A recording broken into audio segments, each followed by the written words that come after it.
Welcome to the Tech Egg. Don't get scrambled. Enjoy the video. You start by making Chrome remember what matters. Enable sync now so tabs and history are backed up to your account. Pin any tab you must keep. Pin tabs reload first and stay organized.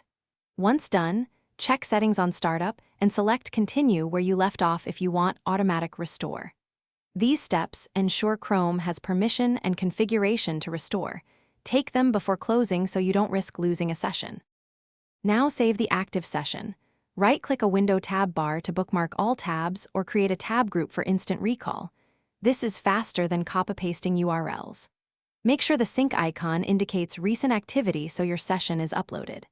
To close, use Chrome menu exit or keyboard shortcut, Ctrl+Shift+Q on Windows, CMD+Q on Mac, to let Chrome finalize sync and background tasks. Doing it this way prevents partial saves and reduces risk of lost tabs.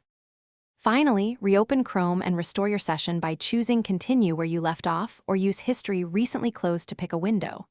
If tabs aren't there, go to Chrome, //History or open another Synced Devices tabs to retrieve them. Syncing stores snapshots. If recovery fails, sign back into your Google account and verify sync is enabled, then relaunch Chrome. Sometimes a restart forces resync. One troubleshooting tip. If tabs still missing, check that background apps and Chrome's permission to run in background are enabled before repeating the close procedure. Thanks for watching. Consider subscribing if I helped unscramble your problems.